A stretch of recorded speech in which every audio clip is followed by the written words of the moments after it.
লজ্জার সাথে বলতে হয়, একসময় কথা হইতো আমার সোনার বাংলায় ধর্ষকের ঠাঁই নাই, এখন বলতে হয় ধর্ষকের বাংলায় আমার সোনার বোনদের জায়গা নাই। এই বাংলাদেশে নারীদের কোনো নিরাপত্তা নেই। এই নিরাপত্তা দেওয়ার কথা ছিল আমাদের স্বরাষ্ট্র মন্ত্রণালয়ের স্বরাষ্ট্রমন্ত্রী।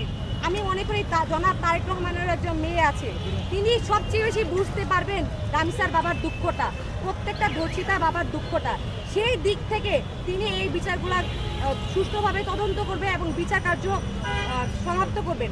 যেহেতু আসিয়ার ধর্ষক প্রকাশ্যে ছিল, রামিসার ধর্ষক প্রকাশ্যে, তাকে অ্যারেস্টও করা হয়েছে, তাকে এই রকম একটা শাস্তি দেওয়া হবে যেন বাকি 10 জন পুরুষ একজন নারীর দিকে কুদৃষ্টিতে তাকাতেও দুইবার ভাবে, তাদের রুহ কেঁপে ওঠে। অর্থাৎ আমরা চাই ধর্ষকের একমাত্র শাস্তি মৃত্যুদণ্ড যেন বাস্তবায়ন করা হয়। এবং আমাদের যে দাবি ছিল আমরা স্মারকলিপি জমা দিব, আমরা এসে রেখেছি মন্ত্রণালয়ের গাফিলতি, এই গাফিলতি তারা ঠিক করবে, তার রবিবারে আমাদের কাছ থেকে স্মারকলিপি গ্রহণ করবে। আচ্ছা আপু, আজকে যে আপনারা স্মারকলিপি জমা দিতে গিয়েছিলেন, এটা কি গ্রহণ করেছে নাকি আপনারা চলে আসছেন?